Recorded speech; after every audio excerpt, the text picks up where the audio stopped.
নমস্কার সবাইকে। জিকে এনসাইক্লোপিডিয়ার একটি নতুন ভিডিওতে আপনাদের সবাইকে স্বাগত।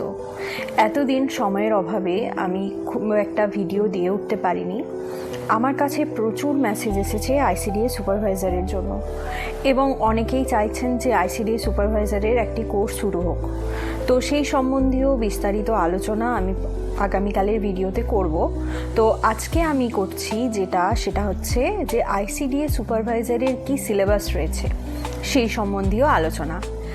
আইসিডিএস সুপারভাইজার সম্বন্ধীয় বিস্তারিত ক্লাস খুব তাড়াতাড়ি আসবে।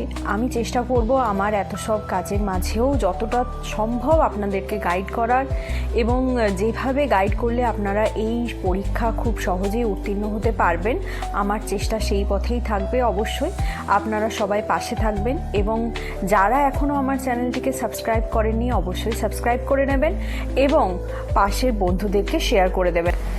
অনেকেই আমার কাছে জানতে চেয়েছেন পেইড ব্যাচের কথা। তো আপাতত আমি কোনো পেইড ব্যাচ শুরু করছি না।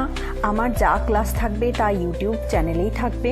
ইউটিউব চ্যানেলটিকে আপনারা সবাই ফলো করে রাখবেন। তো শুরু করা যাক আজকে আইসিডিএস সুপারভাইজারের কি সিলেবাস রয়েছে, কি পরীক্ষার প্যাটার্ন সে সম্বন্ধেও। দেখুন, আইসিডিএস সুপারভাইজার সাধারণত 3টি লেভেলে পরীক্ষা হয়, অর্থাৎ 3টি ধাপে আপনাদের পরীক্ষাটি হবে। ফার্স্টে হবে প্রিলিমিনারি টেস্ট, যেটাতে মোট 100 নাম্বার থাকবে, অর্থাৎ 100টি এমসিকিউ থাকবে। সময় হচ্ছে 1 ঘন্টা। এখানে কিন্তু অবশ্যই জানবেন নেগেটিভ মার্কিং থাকে। এরপরে দেখুন এই এক্সামটাকে আপনারা কিভাবে সহজেই পার করতে পারবেন তার একটা আমি ট্রিক্স বলে রাখি, যে ট্রিক্সটা ফলো করে আমি বিশেষ করে এই প্রিলিমিনারি এক্সামটি পাস করেছি। তা হচ্ছে যতটা জানবেন ততটাই অ্যান্সার করে আসবেন।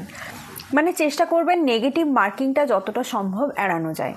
যদি আপনারা নেগেটিভ মার্কিং অর্থাৎ সব প্রশ্নে যেগুলো জানেন না সেই প্রশ্নেরও উত্তর করতে চান, সেক্ষেত্রে কিন্তু নেগেটিভ মার্কিংটা আপনাদের অনেক বেশি হয়ে যেতে পারে বা চান্সেস থাকতে পারে। আমি বলছি না সব ক্ষেত্রে এটা ট্রিক্স কার্যকরী হবে, কিন্তু আমার ক্ষেত্রে এই ট্রিক্সটা খুব কার্যকরী হয়েছে। আমি যতটা কোশ্চেনের উত্তর পেরেছি, যতটা আমার জানা ছিল, আমি সেই প্রশ্নগুলোরই উত্তর দিয়ে এসেছি।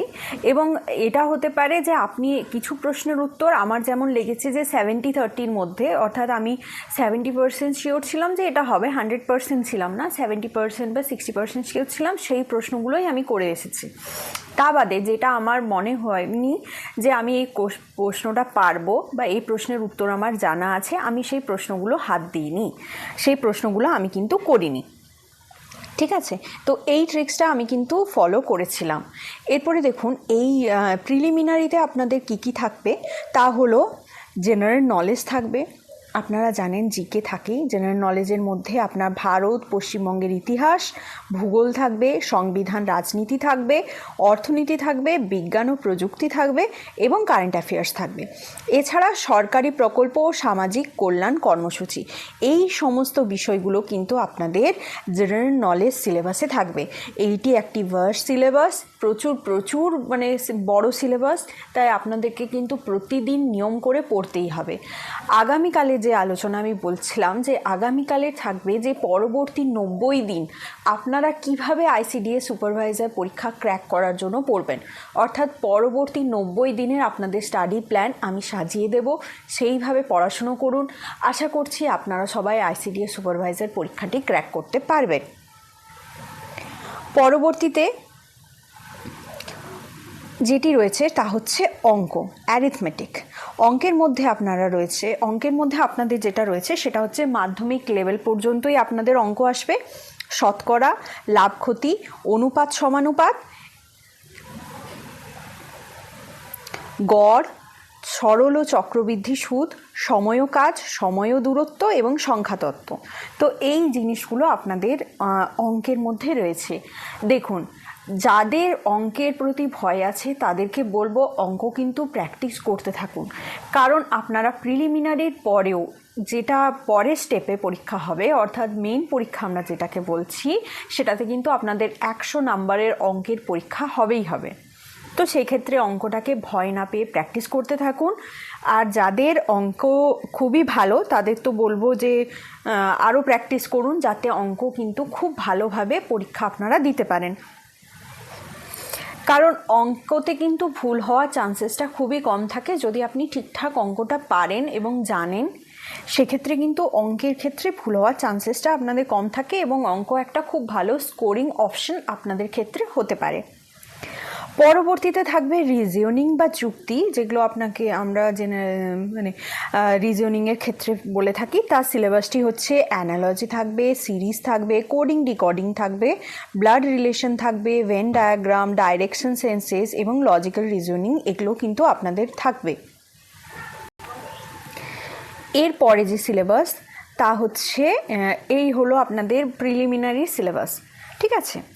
এরপরে যে মেন সিলেবাস, প্রিলিমিনারি পরীক্ষা পাস করলেন একটা কাট অফ সেট হবে আপনাদের, যে এইটা হচ্ছে আপনাদের প্রিলিমিনারির কাট অফ। সেই কাট অফের ওপরে যারা যারা নাম্বার পাবেন তারা সবাই প্রিলিমিনারি পরীক্ষা পাস করবেন। এরপরে আপনাদের মেন্স পরীক্ষা আসবে। দেখুন আমাদের ক্ষেত্রে যা হয়েছিল, অর্থাৎ আমাদের বেলায় কিন্তু প্রিলিমিনারির নাম্বার পরীক্ষার যে মেরিট লিস্ট আমাদের তৈরি হয়েছিল তাতে কিন্তু অ্যাড হয়নি, অ্যাড হয়েছিল মেইন পরীক্ষা এবং ইন্টারভিউ নাম্বার। তো সেই ক্ষেত্রে মেইন পরীক্ষা যেটা থাকবে সেটা বর্ণনামূলক বা ডেসক্রিপটিভ পেপার থাকবে। এই ক্ষেত্রে 4টি পেপার থাকবে, সেটা হচ্ছে ইংলিশ 100 নম্বরের, বাংলা 100 নম্বরের, জেনারেল স্টাডিজ 100 নম্বরের এবং আমি যেটা বলেছিলাম যে পেপার 4 যেটা অ্যারিথমেটিক 100 নম্বরের। আমাদের হয়েছিল 2 দিন পরীক্ষা হয়েছিল, অর্থাৎ একদিনে 2টো করে সাবজেক্টে 100 100 200 এরকম পরীক্ষা হয়েছিল। ফার্স্ট হাফে একটা পেপার ছিল এবং সেকেন্ড হাফে একটা পেপার ছিল। তো এইভাবে আমাদের কিন্তু পরীক্ষাটা 2 দিনে নেওয়া হয়েছিল। এরপরে আসা যাক ইংলিশের কি কি থাকবে সেই সিলেবাসে। ইংলিশে থাকবে এসে রাইটিং থাকবে, essay writing, precise writing, grammar থাকবে, কম্প্রিহেনশন থাকবে, ট্রান্সলেশন থাকবে। তো এই বিষয়গুলো কিন্তু আপনাদের থাকবে। সেমভাবে বাংলাতে কি থাকবে দেখা যাক। বাংলাতে থাকবে ব্যাকরণ, রচনা, প্রতিবেদন লেখা, অনুবাদ, এগুলো কিন্তু আপনাদের বাংলাতে থাকবে। ব্যাকরণ খুব ভালোভাবে পড়তে হবে, প্রতিবেদন, রচনা এগুলো কিন্তু আপনাদেরকে পড়তে হবে। কিন্তু এখন মেনলি ফোকাস করুন আপনারা প্রিলিমিনারি পরীক্ষাতে। তারপরে জেনারেল স্টাডিজ, যেটি সবথেকে গুরুত্বপূর্ণ এবং এর সিলেবাসও অনেকটাই বেশি আমার যেটা মনে হয় আর কি। সেক্ষেত্রে আপনাদের nutrition, health, child development, women empowerment, ICDS programme, mid day meal, women and child welfare scheme, social welfare policy, right to education, এই সমস্ত কিছু থাকবে। তার সাথে কিন্তু আপনাদের জেনারেল নলেজ আপনারা বলতে যা জানেন তার সব কিছুই কিন্তু এই সিলেবাসে থাকবে, অর্থাৎ ইতিহাস, ভূগোল সব কিছু কিন্তু থাকবে। সব কিছুই আপনাদেরকে এর মধ্যে ইনক্লুডেড থাকবে এবং সব কিছুই পড়তে হবে। এরপরে আসা যাক অ্যারিথমেটিকের সিলেবাসে। অ্যারিথমেটিক সিলেবাস আপনাদের এই ক্ষেত্রে যেটা থাকবে, মেনের ক্ষেত্রে মাধ্যমিক স্তরের গণিত থাকবে, শতকরা, সুদ, লাভ ক্ষতি, অনুপাত, ক্ষেত্রফল, সময় ও কাজ। তো এই বিষয়গুলো আপনাদের থাকবে। আমি বলে রাখি এই ক্ষেত্রে আমরা যেমন মাধ্যমিকে লিখে লিখে অঙ্ক করতাম, অর্থাৎ সব কিছু বর্ণনামূলকভাবে বা ডেসক্রিপটিভভাবে অঙ্ক করতাম, অতএব দিয়ে উত্তর লিখতাম, আপনাদের কিন্তু প্রতিটা কাজই বর্ণনামূলকভাবে এই পরীক্ষাতে করতে হবে। শর্টকাট কোনো টেকনিক হবে না, আপনাদের কিন্তু বর্ণনামূলকভাবে এই অঙ্কের পেপারটা দিতে হবে। এই হলো আপনাদের মেইন পরীক্ষার যে সিলেবাস। তারপরে থাকছে আপনাদের ইন্টারভিউ হবে 50 নম্বরের। ইন্টারভিউর ক্ষেত্রে সাধারণত জেনারেল কোনো সিলেবাস থাকে না। ইন্টারভিউ বোর্ডে আপনাদেরকে প্রশ্ন করা হয় সাধারণ জ্ঞান, নারী উন্নয়ন সম্পর্কিত ধারণা, ব্যক্তিত্ব, যোগাযোগ দক্ষতা, সামাজিক সমস্যা সম্পর্কে দক্ষতা, এই সমস্ত কিছু নিয়ে আপনাদের ইন্টারভিউ থেকে প্রশ্ন করা হয়। সব থেকে বেশি যেটা দেখা হয় সেটা হচ্ছে আপনি কিভাবে ইন্টারভিউতে নিজেকে প্রস্তুত করে এনেছেন, বা নিজেকে কিভাবে প্রশ্ন না পারলেও নিজেকে কিভাবে সেই সমস্যাটা হ্যান্ডেল করছেন, বা সিচুয়েশন আপনি কিভাবে হ্যান্ডেল করছেন, এটা দেখা হয় মেনলি ইন্টারভিউতে। তো এই ছিল আজকের বিশেষ আলোচনা আইসিডিএস সিলেবাস নিয়ে, আইসিডিএস সুপারভাইজারের সিলেবাস নিয়ে। পরবর্তী দিন অর্থাৎ আগামীকাল আমি হচ্ছে যে 90 দিনের আপনাদের কি স্টাডি প্ল্যান হতে পারে এই আইসিডিএস সুপারভাইজারের প্রস্তুতিতে, তা আমি বিশদে জানাবো আপনাদেরকে। আপনারা যদি এই ইন্টারভিউ সম্পর্কিত বা আপনাদের সিলেবাস সম্পর্কিত যদি কোনো প্রশ্ন থাকে আমাকে এই ভিডিওর কমেন্টে দিয়ে রাখবেন, আমি সেই প্রশ্নের উত্তর দেওয়ার চেষ্টা করব। অলরেডি অনেক প্রশ্ন এসেছে আমার কাছে, তো আমি একদিন চেষ্টা করব আপনাদের সেই প্রশ্ন উত্তরমূলক একটি ভিডিও করার। তো অবশ্যই সবাই আমার এই চ্যানেলটিকে সাবস্ক্রাইব করে রাখবেন এবং পাশে থাকবেন। আমি চেষ্টা করব আপনাদেরকে যতটা সম্ভব গাইড করে একটি সাফল্য দিকে এগিয়ে নিয়ে যাওয়ার জন্য।